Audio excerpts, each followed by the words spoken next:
మదిలోని భావనే నీవిలా చూడగా హృదయమందు తాపమే నీవిలా చూడగా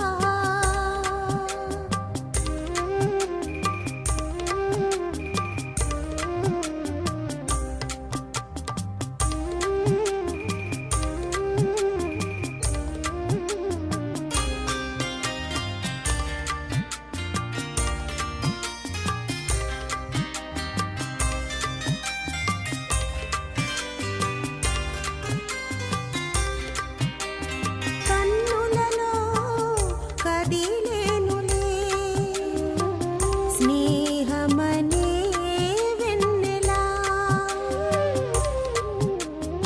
ఆనందం విరిసేనులే నీ మదిలో పువ్వులా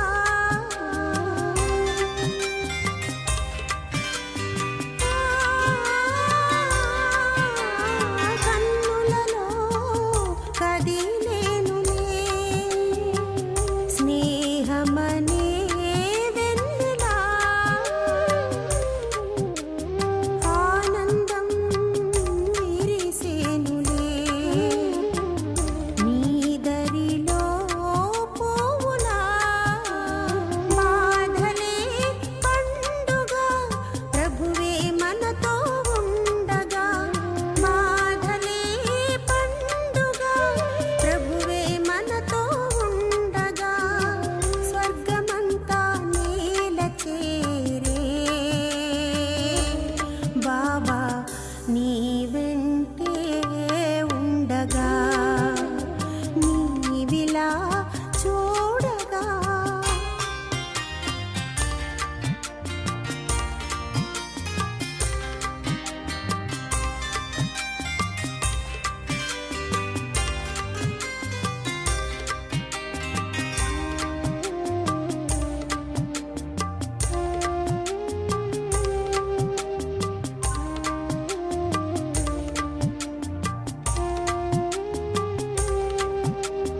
ప్రేమతో నిండునులే జగమంతా తీయగా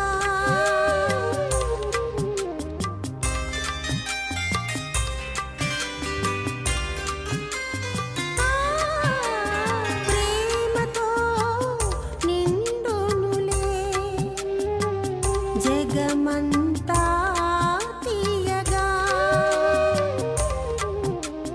శాంతమే వెలసెనుగా నీ పదమే ఎద నిండగా చిన్న పిల్లలుగా మార్చి నీ ఒడినే పంచగా చిన్న పిల్లలుగా మార్చి నీ ఒడినే పంచగా నీ దయలో తడిసిటిని బాబా జన్మ ధన్యముగా నీవిలా చూడగా హృదయమందు తాపమే నీవిలా చూడగా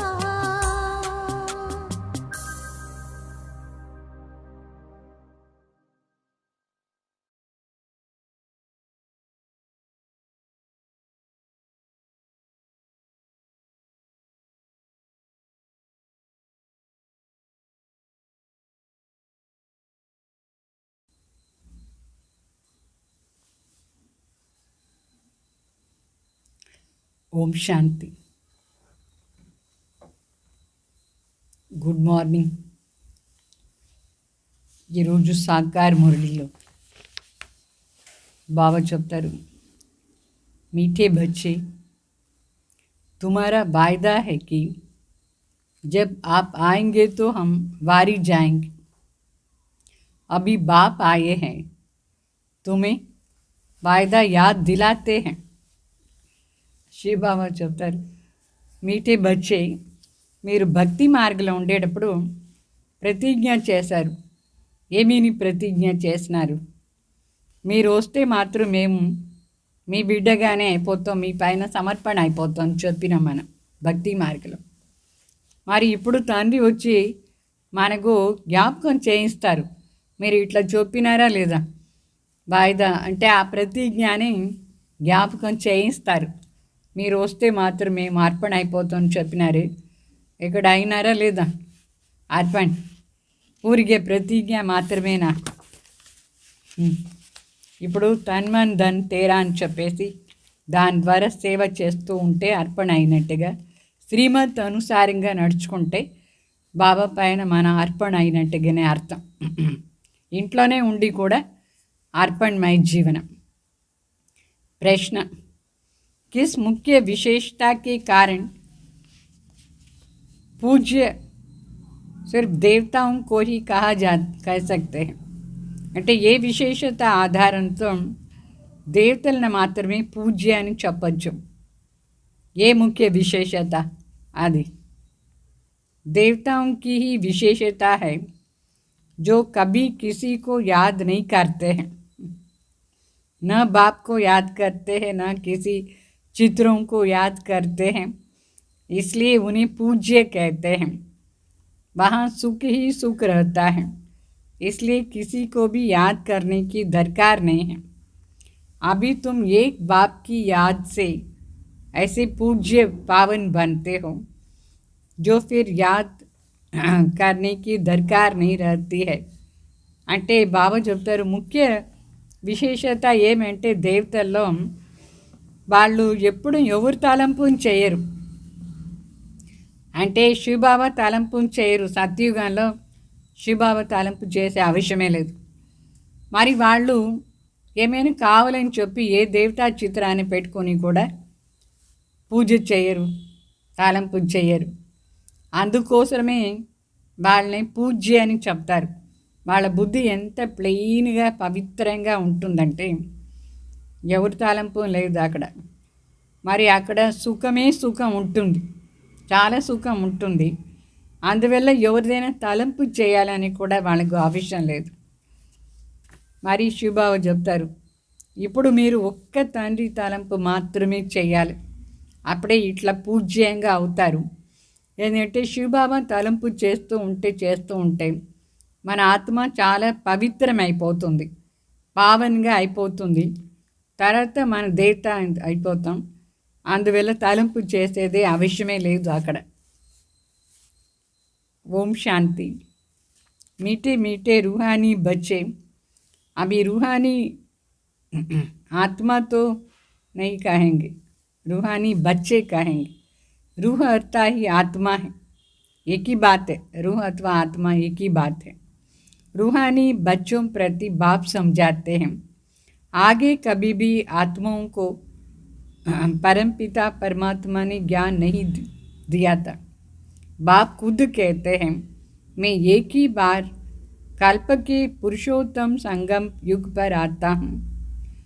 ऐसे और कोई कह नहीं सकते हैं कि सारे कल्प में सिवाय संगम युग के बाप खुद कभी नहीं आते हैं। అంటే ఇక్కడ మరి శివబాబా చెప్తారు, మీటే మీటే ఆత్మిక బిడ్డలు అని చెప్తారు. రుహానీ అంటే ఆత్మ అని అర్థం, ఆత్మిక బిడ్డలు. సో ఆత్మని బాబా బిడ్డ అవుతుంది. మరి శివబాబా చెప్తారు, ఇట్లా ఆత్మిక బిడ్డల కోసం పరమాత్మ వచ్చి నేర్పించేది ఈ ఒక్కసారి పురుషోత్తమ సంగం యుగంలో, కల్పకల్ప పురుషోత్తమ సంగం యుగంలో మాత్రమే బాబా వస్తారు. వేరే ఎప్పుడూ రారు. వేరే ఎవరు కూడా ఇట్లా శబ్దం చెప్పేదానికే లేదు, నేను కల్పకల్ప సంఘంలో వచ్చి మిమ్మల్ని మీట్ చేస్తాను అట్లా అని. అది స్వయం భగవాన్ ఒక్కరే చెప్పేది ఈ పాయింట్నే. భక్తి మార్గంలో మనకు ఇట్లా ఎవరు నేర్పిస్తారు? మన భక్తి పూర్తి అయిన వెంటనే శివబాబా వచ్చి మనకు ఈ జ్ఞానం ఇస్తారు. ఈ జ్ఞానం వేరే ఎవరి దగ్గర లేదు, భగవాన్ ఒక్కరు తప్ప. వాళ్ళు ఒక్కరే మనకు చెప్తారు. మళ్ళీ మనకు బాబా చెప్తారు, మీరు మొదటి మాట స్వయం ఆత్మని నిశ్చయం చేసుకొని నా తలంపు చేస్తూ ఉండండి. చాలామంది బిడ్డలు ఏం చెప్తారంటే ఇది చాలా కష్టంగా ఉంది అని చెప్తారు. ఏది కష్టంగా ఉంది? స్వయంన ఒక ఆత్మను అనుకుని శివబాబా తలంపు నిరంతరంగా చేయాలంటే కష్టం. వాళ్ళ బుద్ధిలో ఏదేదో మాటలంతా వచ్చేస్తుంది. మీరు కూడా ఒక 10 నిమిషాలు అట్లా తలంపు చేసుకొని చూడండి. ఎన్ని మాటలు మీ బుద్ధిలో వస్తుందా లేదా? నిరంతరంగా ఉందా? అది ఎప్పుడు ఉంటుంది మనకు నిరంతరంగా? వాస్తవంగా చూస్తే ఇది చాలా సహజం. భక్తి మార్గం కంటే ఈ జ్ఞాన మార్గం ఎంత సహజం. ఆత్మను అనుకొని శివబాబా తలంపు చేసేది. అయితే బుద్ధిలో ఇది కరెక్ట్గా అర్థం కావాలి. ఎప్పుడు కరెక్ట్గా అర్థమవుతుందో అప్పుడే మనం నిరంతరంగా శివబాబా తలంపు చేస్తూ ఉండొచ్చు. మరి బాబా కూడా మనకు ఎన్నిసార్లు చెప్తారు, గడిగడి ఈ విషయం చెప్తారు, మీరు మిమ్మల్ని ఆత్మని అనుకోండి అట్లా అని. ఇంత అర్థం చేసుకొని కూడా కొందరు ఏం చేస్తారంటే నిరంతరంగా ఆత్మాభిమాని లేదు. అన్నీ అర్థమైందా లేదా శివబాబా చెప్పేదంతా? అయినా కూడా నిరంతరంగా ఆత్మాభిమాని కాలేదు. సో స్కూల్లో ఇట్లా 1 సంవత్సరం అయిన తర్వాత ఎగ్జామ్స్ ఉంటుందా లేదా? 1 సంవత్సరం అంతా చదువుతారు. మరి చదివిన దానికంతా ఎగ్జామ్స్ ఉంటుంది. ఆ ఎగ్జామ్లో కొందరు పాస్ అవుతారు, కొందరు ఫెయిల్ అవుతారు. ఎవరు సరిగ్గా చదవలేదు వాళ్ళు ఫెయిల్ అయిపోతారు. ఇక్కడ మరి బాబా మనకు రోజు చెప్తారు, బిడ్డలకు రోజు వచ్చి చదివిస్తూ ఉన్నారు. ఎంత మనం ధారణ చేసుకుంటామో అంత ధారణ చేసుకుంటాం. మరి చెప్తారు అన్నీ ధారణ చేసుకోండి, ఏ తప్పు చెయ్యొద్దు అట్లా అని. అయితే కూడా బాబా చెప్పేది మర్చిపోదారు. బాబా చెప్పేదాన్ని మర్చిపోయే దానివల్ల దాని రిజల్ట్ లాస్ట్లో వస్తుంది. ఎన్నిసారి మర్చిపోయాను, ఎన్నిసారి మాయకు వశమైపోయాను, మరి ఎంత శివబాబా తలంపు ఉండింది, ఇదంతా రిజల్ట్ మనకు కూడా లాస్ట్లో వస్తుంది. అక్కడ స్కూల్లో అంటే ప్రతి సంవత్సరం ఎగ్జామ్స్ ఉంటుంది. ఇక్కడ మనకు ఎగ్జామ్స్ ఉంది, ప్రతి రోజు ఉంది, ప్రతి సెకండ్ ఉంది. అయితే చాలామంది బిడ్డలకు అర్థం కాలేదు ఇది కూడా ఒక ఎగ్జామా అట్లా అని. ముఖ్య మాట ఇక్కడ బాబా ఏం చెప్తారంటే, మీరు స్వయం ఆత్మని అనుకోండి, నా తలంపు చేయండి. దీంట్లోనే ప్రతి సెకండ్ టెస్ట్ వచ్చేది మనకు. ఇప్పుడు కూడా చూసుకోండి, మీరు శివబాబా తలంపులు ఆత్మాభిమాని అయి ఉన్నారా? వినేటప్పుడు ఏమో వింటారు, అయితే ఆ స్వరూపం ఉందా?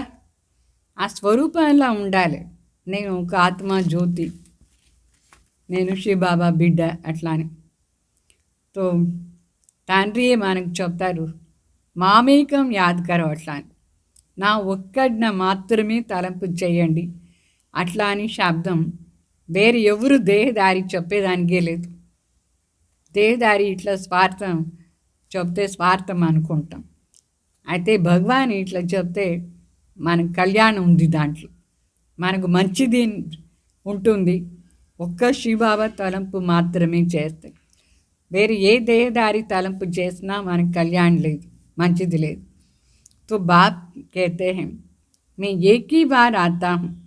శివబాబా చెప్తారు, కల్పానికి ఒక్కసారి నేను వచ్చే సంగం యుగంలో, అది కూడా దీని పురుషోత్తమ సంగం యుగాన్ని అని చెప్తారు. సో ఈ సంగం యుగంలో మాత్రమే శివబాబా వచ్చి చెప్తారు. మనం కూడా ఈ సంగం యుగంలో మాత్రమే ఈ జ్ఞానం తీసుకుంటాం, అర్థం చేసుకుంటాం. బాబా వచ్చి మనకు ప్రతి విషయం నేర్పిస్తారు ఈ సంగం యుగాన్ని.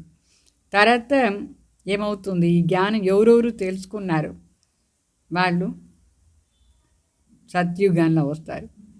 ఇప్పుడు మనమే జ్ఞానం ప్రాప్తి చేసుకుంటాం. మనుషులందరూ ఇక్కడ ప్రాప్తి చేసుకున్నారు. తో ప్రజాపిత బ్రహ్మ ముఖ వంశావళి బ్రాహ్మణ్ ఎవరు అవుతారు, వాళ్ళు మాత్రమే ఈ జ్ఞానాన్ని అర్థం చేసుకుంటున్నారు. వేరు ఎవరు ప్రజాపిత బ్రహ్మ బిడ్డలు కాలేదు, వాళ్ళకు ఈ జ్ఞానం కూడా తెలీదు, వాళ్ళు వినేది లేదు. మనకు ఇప్పుడు తెలుసు కల్పానికి ఒక్కసారి భగవాన్ వచ్చి మనకు జ్ఞానం వినిపిస్తారు అట్లా అని. ఈ సత్యమైన జ్ఞానం అంటేనే సత్యత. దీని గురించి వేరే ఎవ్వరూ చెప్పరు, ఎప్పుడు చెప్పరు. ఇప్పుడే సంగం యుగాల్లో మాత్రమే మనం ఈ సత్యమైన మాటలు వినేది. అది కూడా మనం ఇప్పుడు బ్రాహ్మణ్గా పార్ట్ చేస్తున్నాం. మన పార్టే ఈ జ్ఞానం వినేది.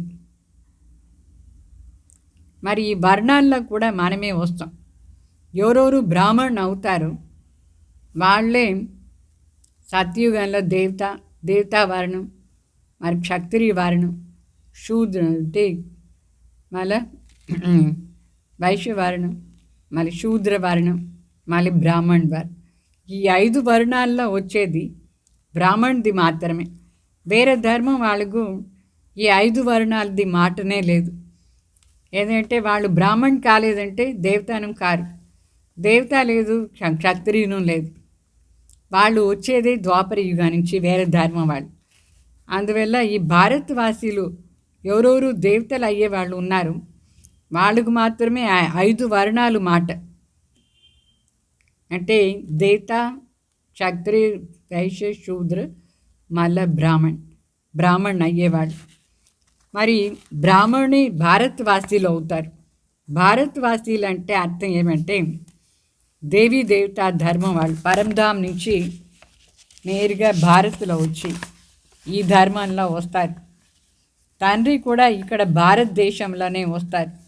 భారతవాసీలకు జ్ఞానం ఇచ్చేదానికి భగవాన్ కూడా భారత్లోనే అవతరణ అవుతారు.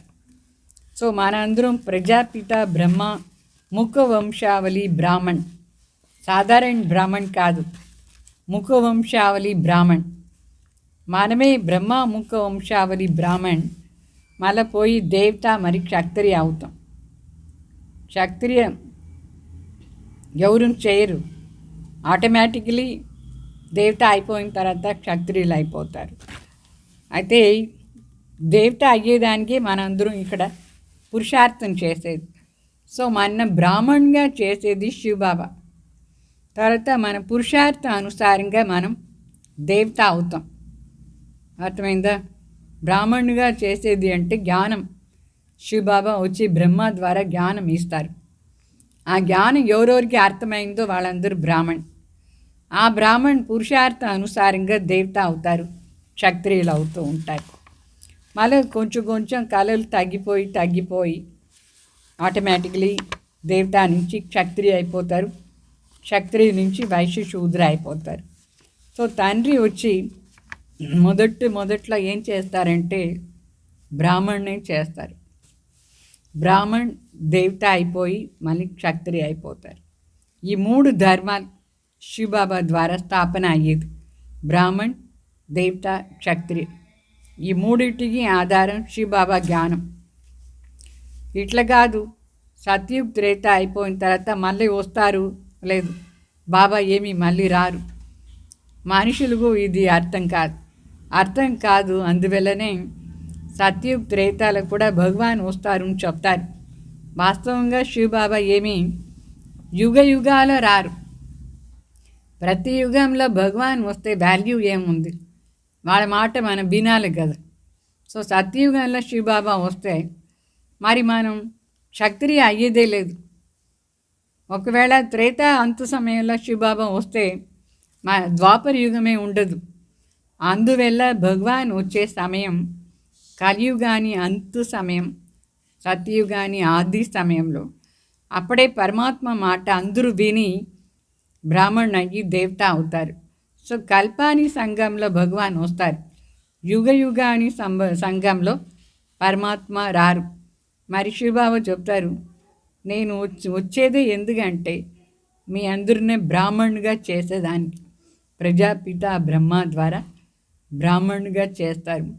ఒక సాధారణ మనిషి శరీరంలో భగవాన్ అవతరణ అవుతారు పరంధామ్ నుంచి. సో శివబాబా పరంధామ్ నుంచి వస్తారు. బ్రహ్మ ఇక్కడ ఉన్నారు, ఎక్కడ ఉంటారు?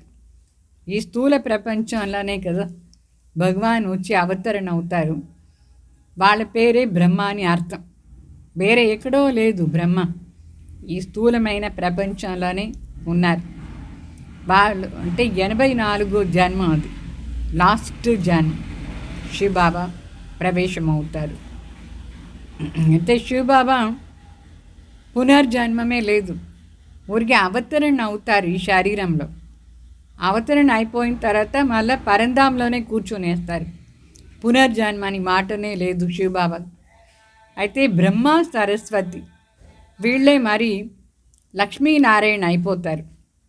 లక్ష్మీనారాయణ అయిన తర్వాత 84 జన్మాలు తీసుకుంటారు, పునర్జన్మలో వస్తారు. మరి ఇప్పుడు అంతిమ శరీరంలో బాబా ప్రవేశమైనారు, పరమాత్మ ప్రవేశిత ఈ అంతిమ శరీరంలో. అప్పుడు వాళ్ళ పేరును కూడా మార్చేస్తారు.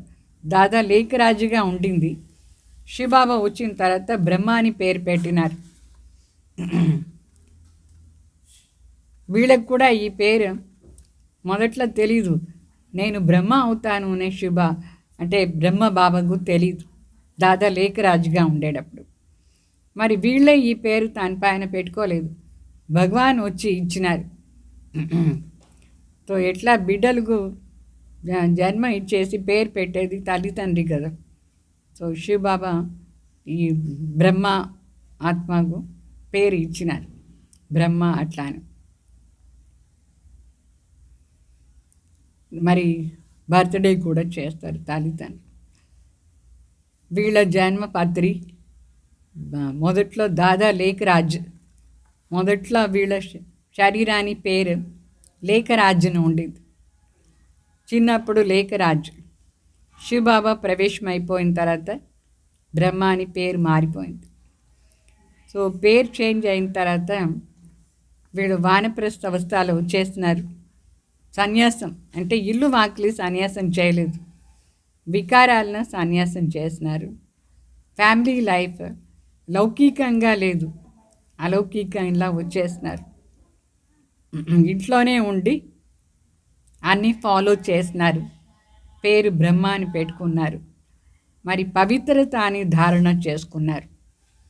బ్రహ్మ ద్వారా బ్రాహ్మణులు రచన చేసి, బ్రహ్మను సరి బ్రాహ్మణులు సరి పవిత్రత అని ధారణ చేసుకునేవాళ్ళు.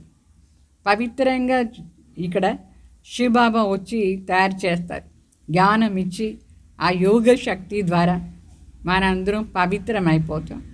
ఆ పవిత్రంగా ఉండేదానికోసమే భగవాన్ వచ్చి టీచర్ అవుతారు, ఎట్లా పవిత్రంగా ఉండేదిని నేర్పిస్తారు. ఇక్కడ ముఖ్య మాటనే ఇది, ఎట్లా పవిత్రంగా మనం ఉండేది.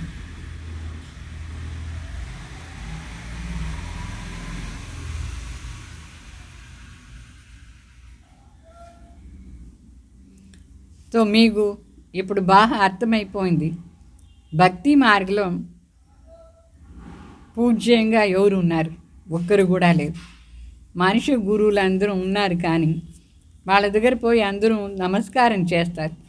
ఎందుకంటే వాళ్ళు ఇల్లు వాకులు వదిలేసి పవిత్రంగా ఉండేదానికి పోయినారు. అయితే వాళ్ళు ఏం పూజ్యంగా లేదు, ఎందుకంటే వాళ్ళ శరీరాన్ని తత్వం ఇప్పుడు తమో ప్రధాన తత్వం, అందువల్ల వాళ్ళని పూజ్య అని చెప్పరు. వాళ్ళు కూడా పరమాత్మ తలంపు చేస్తూ ఉంటారు. సన్యాసులు బ్రహ్మతత్వాన్ని తలంపు చేస్తూ ఉంటారు, కొందరు ప్రార్థన చేస్తూ ఉంటారు. అయితే ఇట్లా వేరే వాళ్ళ తలంపు చేసే వాళ్ళని పూజ్య అని చెప్పరు. సత్యుగంలో దేవతలు ఎవరు తలంపు చేయరు, శివబాబా తలంపు లేదు, ఎక్కడ తలంపు లేదు. అందువల్ల వాళ్ళు మాత్రమే పూజ్యంగా ఉన్నారు. సత్యుగ త్రేత వరకు అందరూ పూజ్య స్వరూపంలా ఉంటారు. ఇప్పుడు మరియు మనం ఒక్క తండ్రి తలంపు చేస్తూ ఉండాలి. ఇది చాలా గుప్తమైన మాట, ఆత్మను గుప్తం. మరి ఆత్మ శివబాబా తలంపు చేసేది కూడా గుప్తం. అయితే మనుషులకు ఆత్మని గురించి యథార్థ జ్ఞానం లేదు. సత్యుగ త్రేతాలు దేహదారియే మనం ఉంటాం, దేహాని పైనే పేరు ఉంటుంది. అయితే లోపల ఆత్మ అభిమాని అయ్యేసి ఉంటాం. పార్ట్ దారిగు పేరు కంపల్సరీగా ఉంటుంది. అంటే ఈ సృష్టిలో పార్ట్ చేస్తాం, దేవతలు కూడా పార్ట్ చేస్తారా లేదా?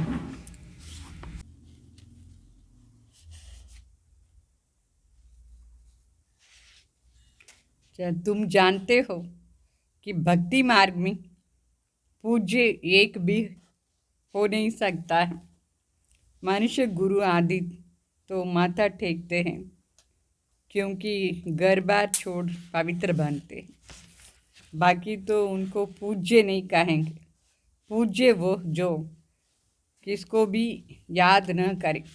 सन्यासी लोग ब्रह्म तत्व को याद करते हैं, प्रार्थना करते हैं। सतयुग में कोई को भी याद नहीं करते हैं। अभी बाप कहते हैं तुमको याद करना एक को है అంటే బావ చెప్తారు భక్తి మార్గంలో ఎవరూ కూడా పూజ్యం లేదు. ఎందుకంటే మనిషి గురువులందరూ కూడా ఏం చేస్తారంటే పవిత్రంగా ఏమో ఉన్నారు, అందువల్ల అందరూ వాళ్ళని నమస్కారం చేస్తారు, కానీ వాళ్ళని పూజ్య అని చెప్పరు. ఎందుకంటే వాళ్ళు సన్యాసులు కూడా బ్రహ్మతత్వాన్ని తలంపు చేస్తారు, ఎవరో ఒకరిది తలంపు చేస్తూనే ఉంటారు. అయితే సత్యుగాని దేవతలు ఎవరు తలంపు చేయరు, తండ్రి తలంపు చేసేది అవసరం లేదు, ఏ చిత్రాన్ని పెట్టి కూడా పూజ చేయరు. అందువల్ల బాబా చెప్తారు దేవతలు మాత్రమే పూజ్యంగా ఉంటారు. అంటే ఇప్పుడు బాబా మనకు యథార్థ అర్థం చెప్పినారు. పరమాత్మ ఎవరు, ఆత్మ ఏమి, ఇది యథార్థ అర్థం వేరే ఎవరికీ తెలియదు, బాబా మనకు మాత్రమే చెప్పినారు. సత్యుగ్ త్రేతాలు కూడా దేహదారి ఉంటారు, కానీ వాళ్ళకు పేరేమో ఉంటుంది. పేరు లేకుండా పార్టుదారి ఎట్లా ఉంటారు? ఈ విషయంలో పార్ట్ చేయాలంటే ఏ పార్ట్ చేస్తారో దానికి పేరు కూడా ఉంటుంది. అందువల్ల పేరు లేకుండా పార్టుదారి ఎవరు ఉండేదానికి లేదు. తో తండ్రి ఏం చెప్తున్నారంటే శివబాబా కూడా వచ్చి పార్ట్ చేస్తారు. శివబాబా కూడా ఒక పేరు ఉంది. तो बाप ने समझाया है भक्ति मार्ग में गाते हैं, आप आएंगे तो हम आपको ही अपना बनाएंगे, दूसरा कोई नहीं. అంటే మన భక్తి మార్గంలో చెప్తూ ఉంటుంది, మీరు మాత్రం వస్తే మిమ్మల్నే మేము తలంపు చేస్తూ ఉంటాం, వేరే ఎవరినా లేదు అట్లా. అంటే రియల్ భగవాన్ ఎవరు, ఆ పరమాత్మ వస్తే మనం పరమాత్మదే తలంపు చేస్తామని భక్తి మార్గంలో మనం చెప్తూ ఉంటాం. ఇప్పుడు మరి బాబా చెప్తారు నేను వచ్చినాను, నా ఒకడు తలంపై చేయండి అట్లా అని. తో భక్తి మార్గం में जो भी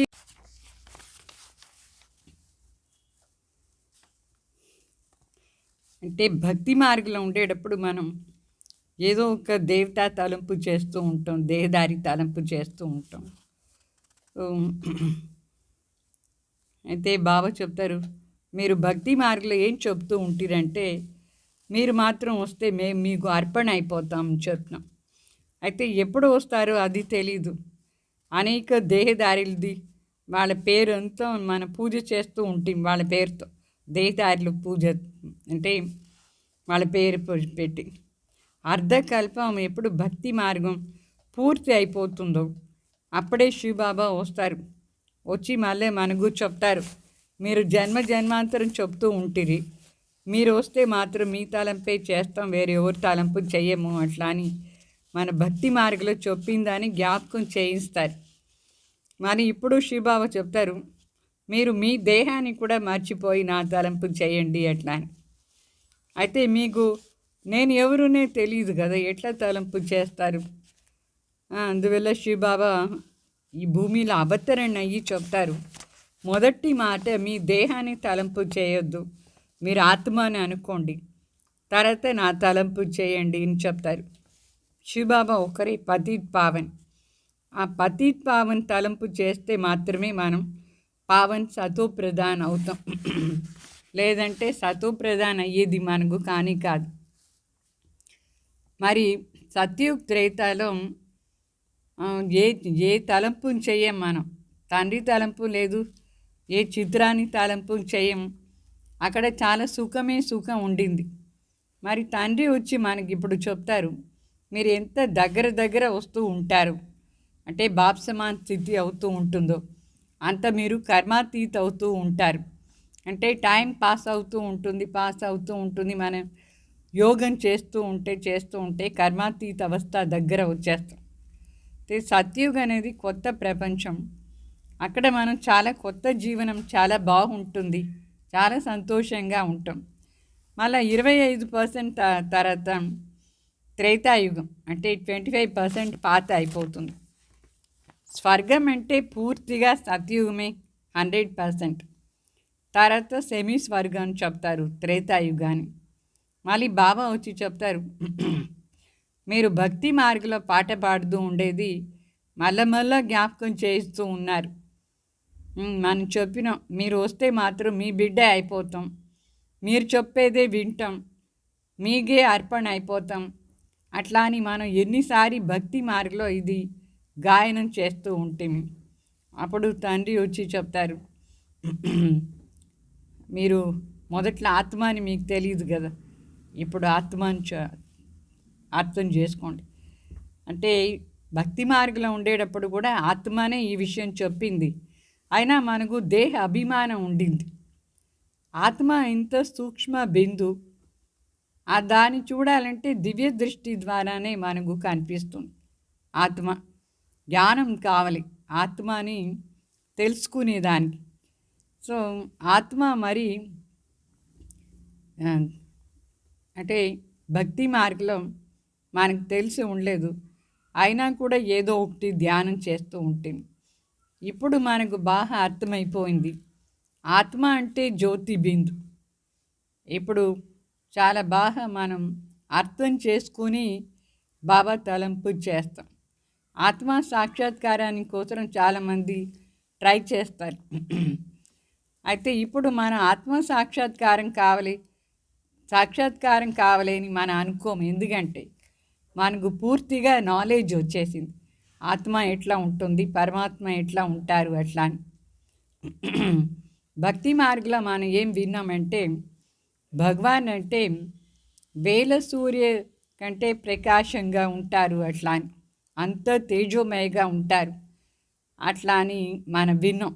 భక్తి మార్గంలో చెప్తారు కదా, అర్జునకు భగవాన్ ఇట్లా సాక్షాత్కారం చేయించినారు, చాలు అని చెప్పినట్టుగా విన్నాం. అదే భావనతో మనం పరమాత్మని భక్తి మార్గంలో అనుకుంటాం. అప్పుడు నవదా భక్తి చేస్తే అదే పరమాత్మ కోసం సాక్షాత్కారం కూడా అదే అవుతుంది. ఎట్లా మనం భావన పెట్టుకొని భక్తి మార్గంలో పరమాత్మని అనుకుంటాము, అదే విధంగానే బాబా మనకు సాక్షాత్కారం చేయిస్తూ ఉంటారు. ఏంటంటే అప్పుడే ఆత్మ తృప్తి అవుతుంది. అంటే యథార్థ రూపాన్ని అప్పుడు చూపిస్తే ఆత్మకు తృప్తి ఉండదు.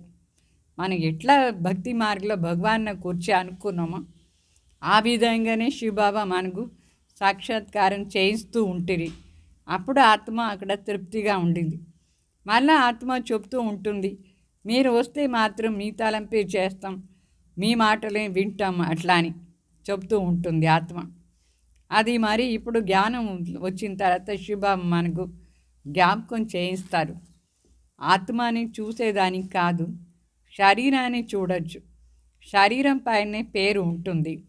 ఆత్మ అనేది చాలా సూక్ష్మాతి సూక్ష్మ జ్యోతి బిందు, దాన్ని చూసేదానికి ప్రయత్నం చేసేది కూడా రాంగ్. చూసేదానికే కాదు ఈ కంటితో, అది దివ్య నేత్రంతో మాత్రమే ఆత్మని చూడొచ్చు. అంటే దాని జ్ఞాన నేత్రం చెప్తారు. ఆత్మ అవ్యక్త కంటితోని చూడొచ్చు. అంటే జ్ఞానం అంటే మూడవ నేత్రం, అవ్యక్త కన్ను అది. ఈ వ్యక్త శరీరానికి కన్ను కాదు, అంటే బుద్ధి రూపీ కంటి ద్వారానే దాన్ని చూడవచ్చు మనం. మళ్ళీ శివబాబా చెప్తారు, ఇప్పుడు మీకు చాలా బాగా అర్థమైపోయింది, నేను అంటే ఆత్మ చాలా సూక్ష్మాతి సూక్ష్మ జ్యోతి బిందు. ఈ పాయింట్ అర్థమైంది. మరి నా ఆత్మలోనే 84 జన్మని పార్ట్ ఉంది, అది కూడా అర్థమైంది కదా. బాబా చెప్తారు, ఈ 84 జన్మని పార్ట్ ఎన్నిసారి రిపీట్ అవుతూ ఉంటుంది. ఆత్మనే ఈ పార్ట్ అంతం చేస్తుంది, శరీరాన్ని ధారణ చేసుకోండి. తండ్రి మరి మనకు శ్రీమతం ఇస్తారు, ఆ శ్రీమత అనుసారంగా ఇప్పుడు మనం పార్ట్ చేస్తే మనం చాలా శ్రేష్టంగా అయిపోతాం. మన శ్రీమత్ అనుసారంగానే నడుచుకోవాలి కూడా. అంటే దైవీ గుణాలు ధారణ చేసుకోవాలి. మొదటి విషయం ఏమంటే ఆత్మకు పరమాత్మ చెప్తారు, నువ్వు ఒక జ్యోతి బిందు ఆత్మ, ఇప్పుడు దైవీ గుణాల ఆధారంతో ఈ శరీరాన్ని నడిపించాలి. ఇంకొకటి మన భోజనాలు ఏమంతా మన భోజనం చేస్తాం, తాగేది ఇదంతా చాలా రాయల్గా ఉండాలి. అశుద్ధ భోజనాలు, అశుద్ధం తాగేది అదంతా ఉండకూడదు. నడవడికే కూడా చాలా రాయల్గా ఉండాలి. ఎందుకంటే మనమే ఆత్మ, తర్వాత దేవత అవుతాం కదా. సో దేవత లాగా మనం నడిచేది, మన గుణాలు అట్లా అంతా ఉండాలి. దేవతలు స్వయం ఎవరినే పూజ చేయరు, అయితే వాళ్ళే పూజ్యంగా ఉంటారు. అందువల్ల వాళ్ళకు పూజ చేసేది అవసరమే లేదు. దేవతలు 2 కిరీటధారులు, అంటే ఒకటి పవిత్రత కిరీటం వాళ్ళలో ఉంటుంది, అంటే పూజ్యంగా ఉంటారు.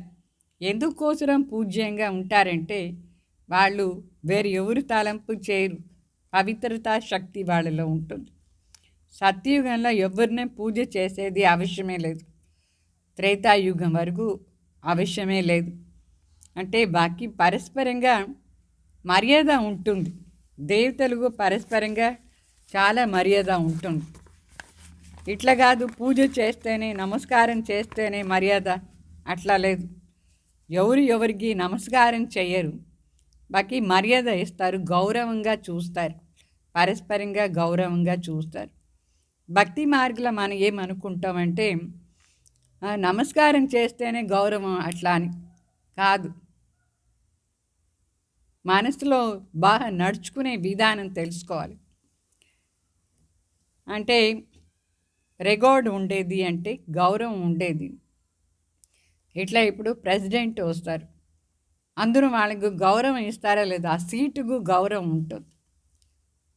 ప్రెసిడెంట్ సీటుకు, ప్రైమ్ మినిస్టర్ సీటు, ఇట్లా పెద్దవాళ్ళు అంటే పెద్ద పొజిషన్కు గౌరవం ఆటోమేటిక్లీ ఉంటుంది.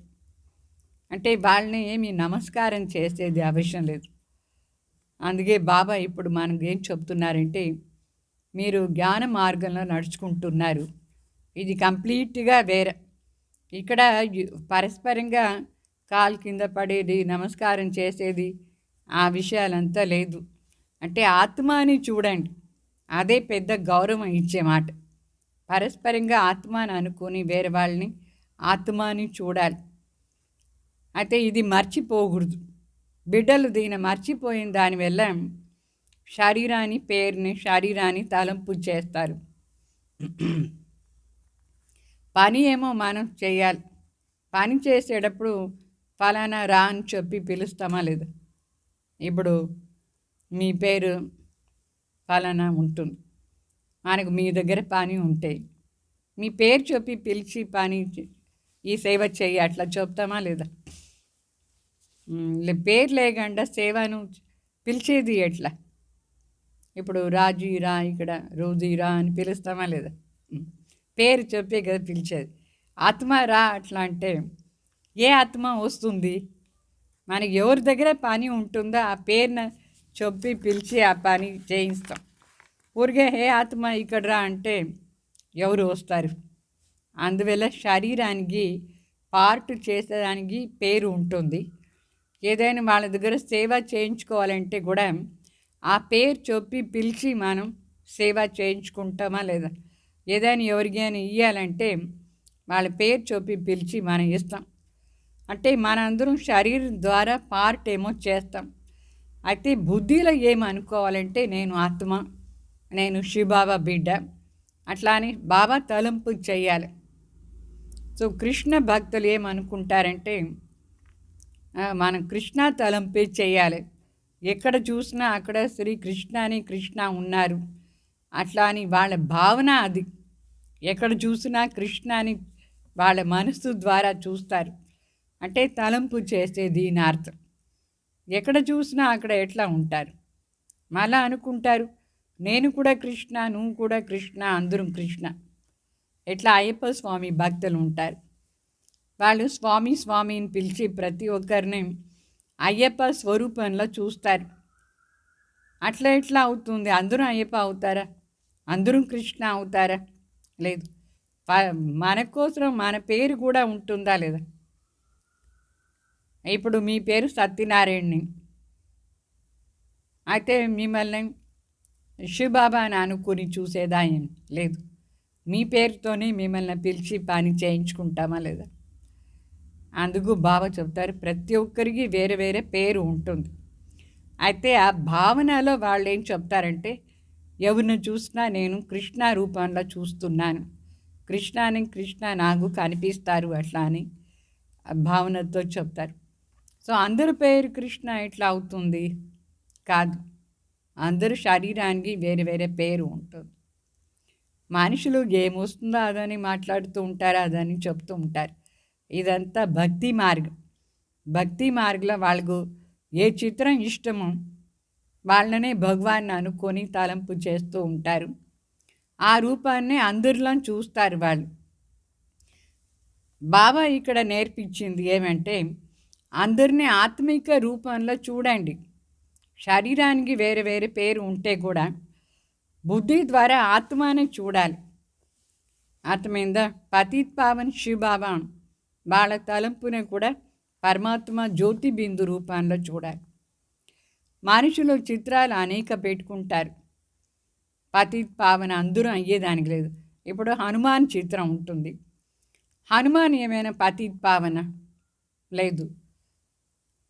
ఎట్లా అవుతారు? ఆ చిత్రాన్ని తలంపు చేస్తే మన ఏమి పతిత్ నుంచి పావన అయ్యలేదు. ఇట్లా భక్తి మార్గంలో అనేక చిత్రాలు ఉంది. ఎన్ని దేవతల చిత్రాలు ఉంది. ఆ చిత్రాన్ని అంతా మీరు మనసులో అనుకొని కూర్చోండి. పతిత్ నుంచి పావన అయ్యేదానికే లేదు. ఎందుకంటే ఆ చిత్రాలంతా 5 తత్వాలతో అయింది. శివబాబా ఒక్కరే చైతన్యం. డైరెక్ట్గా నిరాకార స్వరూపునే మనం తలంపు చేస్తే మాత్రమే పతిత్ నుంచి పావన అవుతాం. ఏ దేవి అయినా సరే, ఏ దేవత అయినా సరే, వాళ్ళ శరీరాన్ని మనం అనుకుంటే పతిత్ నుంచి పావన్ అయ్యేదానికే కాదు. వాళ్ళని పతిత్ పావన్ని మనం చెప్పం. ఇప్పుడు కొందరు దేవతలకు 8 భుజాలు ఉంటుంది, కొందరికి 4 భుజాలు ఉంటుంది. అట్లా ఉండే దేవతలనే మనం తలంపు చేస్తాం అనుకోండి. అది ఎప్పుడైనా పతిత్ నుంచి పావన అవుతామా?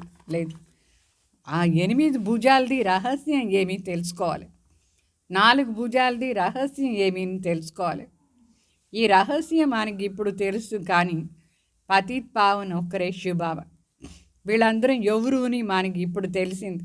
భక్తి మార్గంలో ఉండేటప్పుడు ఇన్ని భుజాలు ఉండే దేవతలు ఎవరుని కూడా మనకు తెలీదు. ఇప్పుడు బాగా అర్థమైపోయింది ఎందుకోసం వాళ్ళకు అన్ని భుజాలు ఇచ్చినారు, ఎవరు ఆ దేవతలు తెలిసింది. మరి మనందరం పతిత్ పావన్ తండ్రి బిడ్డలు, తండ్రికు సయోగి ఆత్మలు. శివబాబాని తలంపు చేస్తూ ఉంటేనే మన శివబాబా కార్యంలో సయోగం ఇస్తాం. ఇది కూడా మనుషులకు తెలీదు, బాబా బిడ్డలకు మాత్రమే తెలుసు. మన శరీరాన్ని రూపం చాలా సాధారణ, అయినా మన బుద్ధి లోపల ఎంత ఫస్ట్ క్లాస్ జ్ఞానం ఉంది. ఆత్మ, మన బుద్ధి, మన ఆత్మలో చాలా మంచి జ్ఞానం ఉంది. విశేష ఆత్మ మనం. శరీరం ఏమో వినాశం అయిపోతుంది. ఈ లాస్ట్ శరీరాన్ని రూపం కూడా చాలా సింపుల్గా ఉంది, గ్రాండ్గా ఏమి లేదు. సత్యుగాని దేవత లాగా లేదు, అయితే సింపుల్. అందుకు బాబా చెప్తారు, మనం చిత్రానంతా పెట్టుకొని తలంపు చేయాలని లేదు.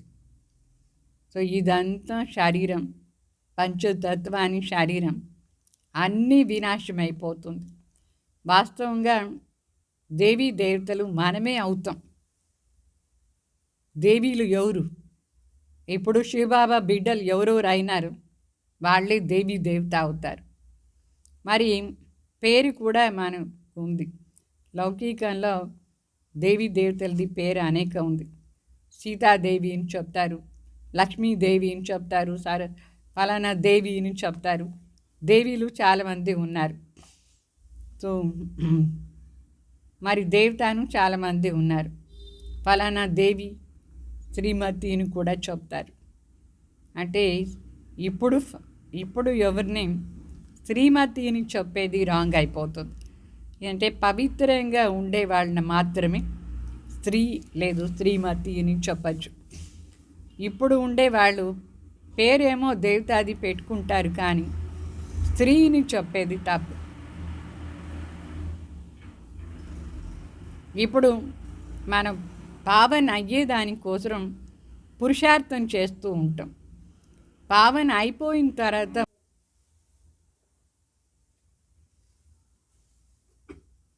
ముఖ్య మాట ఏమంటే మనం పవిత్రమయ్యేదానికి పురుషార్థం చేస్తాం. శివబాబా ఒక్కరే పతిత్ పావన్, వాళ్ళనే మనం పిలుస్తూ ఉంటే పతిత్ పావన్ ఆవో అట్లా అని. ఇట్లా చెప్పలేదు, లక్ష్మీనారాయణ చెయ్యండి అని చెప్పలేదు, పతిత్ నుంచి పావన్ చేయండి అని చెప్పినాం. నన్న వచ్చి మీరు దేవతాగా చేయండి అని చెప్పి పిలిచినామా భక్తి మార్గంలో. అయితే ఈ గాయన మాత్రం ఉంది, నర్సీ నారాయణ నారీసే లక్ష్మి అట్లా అని గాయనం ఉంది. అట్లా కూడా పిలవలేదు మన బాబాని ఇంతే పిలిచినాం, ఏ పతిత్ పావన్ రండి అట్లా అని. నిరాకార పరమాత్మ అని పిలిచినాం. ఇప్పుడు మనకు అర్థమైంది, శివబాబా మనకు సత్యనారాయణ అయ్యేదానికోసం అన్ని విషయాలు వినిపిస్తారు. ఇప్పుడు మనం ప్రాక్టికలీ చూస్తూ కూడా ఉన్నాం, ఎంత బాబా మన పరివర్తన చేస్తూ ఉన్నారు అట్లా అని. ఇట్లా మనం చెప్పలేదు భక్తి మార్గంలో, సత్యనారాయణ కథ వినిపించండి, అమర్ కథ వినిపించండి అట్లా అని. మరి మనం శివబాబాని పిలిచింది దేనికంటే పతిత్ నుంచి పావన్ చేయండి అని మాత్రమే పిలిచాను. వచ్చి సత్యనారాయణ కథ చెప్పండి, అమర్ కథ చెప్పండి అట్లా అని మనం చెప్పలేదు. అయితే శివబాబా వచ్చి ఏం చేస్తారంటే సత్యనారాయణ కథ వినిపించి మనకు పావన్ చేస్తారు, అమర్ కథ వినిపించి మనని పావన్ చేస్తారు. సో బాబా ఈ సత్యనారాయణ కథ ద్వారానే మనం అందరం పవిత్రం అవుతాం. అంటే జీవనాన్ని లక్ష్యం దొరుకుతుంది. ఆ జీవనాన్ని లక్ష్యం ఈ కథ అంటే కథ కాదు, జ్ఞానం వినిపిస్తారు. మొదట్లో మనకి ఇదంతా తెలిసే ఉండలేదు. మన దగ్గర ఎంతమంది మిత్ర సంబంధులు కూడా ఉంటారు, వాళ్ళకి కూడా తెలియదు. ఇప్పుడు మనం తెలిసిన తర్వాతనే మనం మన మిత్ర సంబంధులకు, మన బ్రదర్స్కు అందరికీ చెప్తాం. వాళ్ళకి కూడా ఏం తెలుసు మొదట్లో. బ్రహ్మ బాబాకు కూడా అంతే, శివబాబా వచ్చి చెప్పిన తర్వాతనే వాళ్ళకు అర్థమైపోయింది. దానికి ముందు వాళ్ళ ఇంట్లో వాళ్ళకు ఎవరికి ఈ విషయాలంతా తెలీదు. సాధు సన్యాసులకు కూడా ఈ విషయాలు తెలిసి ఉండేది. శివబాబా బ్రహ్మ ద్వారా వచ్చి చెప్తేనే అందరికీ తెలుస్తుంది. अच्छा मीठे मीठे सिखले दे बच्चों प्रति माता पिता बाप दादा का याद प्यार और गुड मॉर्निंग। रूहानी बाप की रूहानी बच्चों को नमस्ते। हम रूहानी बच्चों के रूहानी बाप दादा को याद प्यार गुड मॉर्निंग नमस्ते। ओम शांति। మరి ధారణ కోసం ముఖ్య సార్ ఏమంటే स्वयं को श्रेष्ठ बनाने के लिए बाप की श्रीमत जो मिली है उस पर चलना है, दैवी गुण भी धारण करनी है, खान पान चलन सब रॉयल रखनी है। అంటే బాబా చెప్తారు స్వయంను శ్రేష్టంగా చేసుకోవాలంటే తండ్రి దగ్గర ఉండి ఏం మనకు శ్రీమతం దొరికిందో ఆ శ్రీమతిలో నడుచుకోవాలి. మరి దైవీ గుణాలు కూడా ధారణ చేసుకోవాలి.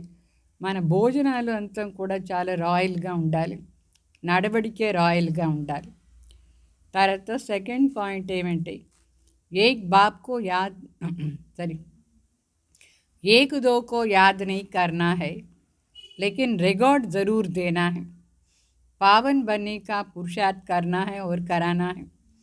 అంటే బాబా చెప్తారు మనం పరస్పరంగా ఎవరిది తలంపు చేయకూడదు, రికార్డ్ ఇవ్వాలి, అంటే గౌరవం ఇవ్వాలి అందరికీ, వాళ్ళ తలంపు చేస్తూ కూర్చోకూడదు.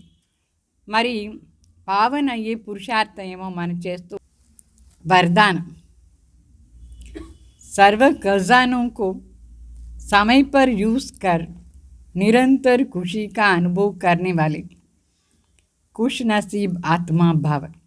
అంటే సర్వ ఖజానాల్ని కరెక్ట్ సమయంలో మరి ఎక్కడ దాన్ని యూజ్ చేయాలనో అది యూజ్ చేయాలి.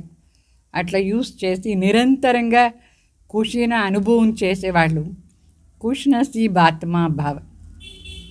అంటే బాప్ దాదా ద్వారా బ్రాహ్మణ్ जन्म लेते ही सारे दिन के लिए अनेक श्रेष्ठ खुशियों की खजाना प्राप्त होती है। इसलिए आपके नाम से ही अब तक अनेक भक्त अल्पकाल की खुशी में आ जाते हैं। आपके जड़ चित्रों को देख खुशी में नाचने लगते हैं। ऐसे आप सब खुश नसीब हो, बहुत खजाना मिले हैं, लेकिन सिर्फ समय पर यूज़ करो। चाबी को सदा सामने रखो और सदा स्मृति में रखो। स्मृति को स्वरूप में लाओ तो నిరంతర ఖుషి का अनुभव होता रहेगा। అంటే బాబా చెప్తారు, బాప్ దాదా ద్వారా మనం బ్రాహ్మణ జన్మం తీసుకునే వెంటనే ఎన్ని ఖజానాలు ఇచ్చినారు. రోజంతా అనేక ప్రకారమైన ఖజానాలు ఏం బాబా ఇచ్చినారు. దాని ద్వారా శ్రేష్ఠ ఖజానాలు మనకు అంటే ఖుషి అనేది ప్రాప్తి అవుతుంది. అందుకోసం బాబా చెప్తారు, ఈ ఖజానాలని యూస్ చేస్తూ ఉండండి, స్మృతిలో పెట్టుకునే ఉండండి. మీ పేరు వింటిన వెంటనే కూడా భక్త ఆత్మలకు ఎంత ఖుషి అవుతుంది. భక్తి మార్గం చిత్ర మరి ఆ పేరున వర్ణన చేసుకుని ఎంత సంతోషంగా ఉంటారు. మన జడ చిత్రం చూసి కూడా వాళ్ళకు చాలా సంతోషం, ఖుషీలో డాన్స్ చేస్తూ ఉంటారు. అందుకే శివబాబు చెప్తారు, ఈ సమయంలో మీరు ఆ విధంగా చాలా సంతోషంగా ఉన్నారు. ఎందుకంటే మీకు ఎక్కువగా ఖజానాలు దొరికింది. దాని ఊరిగే సమయానుసారంగా యూస్ చేయండి. ఏమంతా ఖజానాలు బాబా ఇచ్చినారు దాన్ని యూస్ చేస్తూ ఉండండి. ఆ చాబీని మన ముందు పెట్టుకొని అంటే సదా స్మృతి స్వరూపులా ఉండి దాన్ని యూస్ చేస్తూ ఉంటే నిరంతరంగా సంతోషంగా మనం ఉంటాం. ఇది అనుభవం అవుతూ ఉంటుంది. అందుకే జడ చిత్రం ద్వారా కూడా వాళ్ళకు భక్తాత్మలకు సంతోషం అనుభవం అవుతుంది. ఎందుకంటే ఇప్పుడు మనం ఖుషీగా ఉన్నాం. తర్వాత స్లోగన్ बाप की श्रेष्ठ आशाओं का दीपक जगाने वाले ही कुल दीपक है. అంటే తండ్రిది శ్రేష్ఠ ఆశ ఒక దీపాన్ని వెలిగించేదే కుల దీపక్ అని అర్థం. కుల దీపక్ అంటే కులాని దీపం. ఎవరు? భగవాన్ ఆశ ఏముందో దాన్ని పూర్తి చేసే దీపక్ మన అందరం. ఆత్మ అనే జ్యోతి, వేరే ఆత్మ జ్యోతిని కూడా వెలిగించాలి. అప్పుడు మన కుల దీపక్ అవుతాం. ఓం శాంతి.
दिखाती